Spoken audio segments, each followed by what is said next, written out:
reason why nobody ever is allowed to look at history. If you take a little look at recent history, you'll see what's missing. There was an article in the New York Times, again, yesterday, asking, what happened to the anti-war movement? It was so huge in the past. How come it's so small now? If you take a look at that article, the first date that it mentions is 1970. Okay.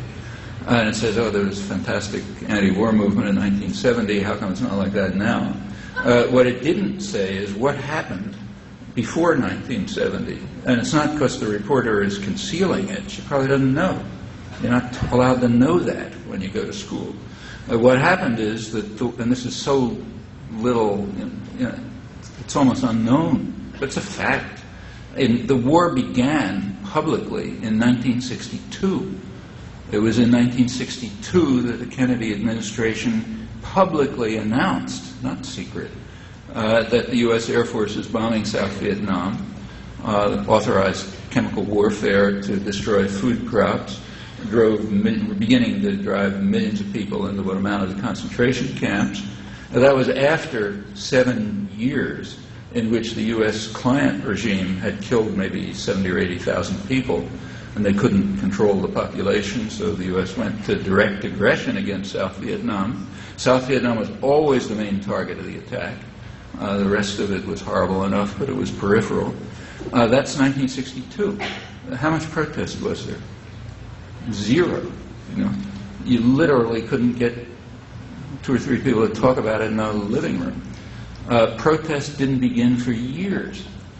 I won't run through the story, but as late as 1966, early 1966 in Boston, pretty liberal city, we literally could not have public protests against the war because they'd be physically broken up with the applause of the liberal press, by students, incidentally, marching over to smash them up. One of them in March 1966, we put in a church figuring that would be safe. No. It was attacked. The only reason it wasn't Arlington Street Church wasn't demolished was because there were a lot of police around. That's after 4 years of war.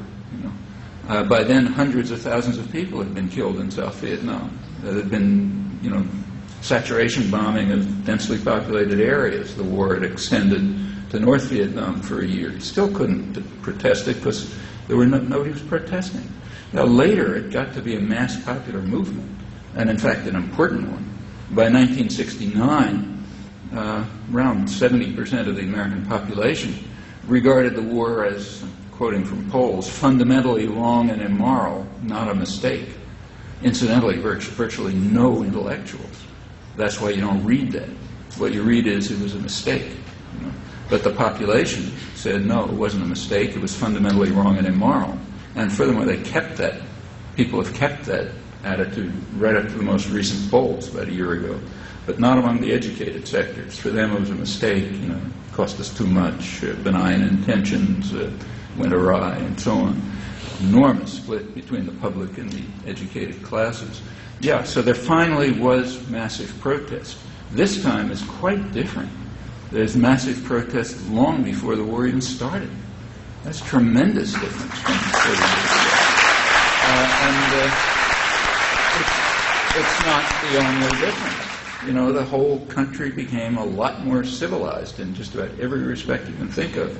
There was no women's movement back then. There was no environmental movement, a couple of people maybe. There were no third world solidarity movements. There was no mass popular anti-nuclear movement. There was certainly no global justice movement. That's the last couple of years. There were no anti-sweatshop movements. Just go across the board. All sorts of things have happened which have completely changed the country, including opposition to aggression and violence. And furthermore, the government is well aware of it. When the first Bush administration came in 1989, any incoming administration gets an intelligence review of the world situation. Well, usually it's secret. Maybe if you're lucky, you'll find out about it 40 years later.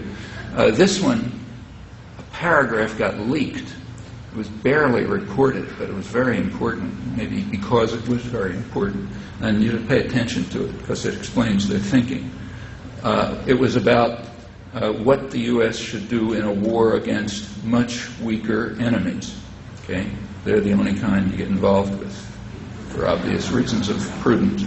It said in the case of a war against much weaker enemies, we must win rapidly and decisively, because otherwise political support will collapse. It's understood to be thin. It's not the 1960s anymore, when you could go on and massacre people for years and years without any concern about opposition. Now you take a look at the interventions in the 90s, that's what it is. You want to intervene, you first build up an image of some genocidal power going to destroy us or something or other, and then you win an amazing victory over a much weaker enemy decisively and rapidly. Kind of what you're watching now. That's the only kind they can fight. That's an achievement. Now, these changes in the country did not, it's like the legacy I talked about before, they didn't come as a gift. They came because people like you were out there in this working day after day to change the country. And it worked. It's a different country, a much better one. There are also efforts to drive it back. Guys with power don't like this.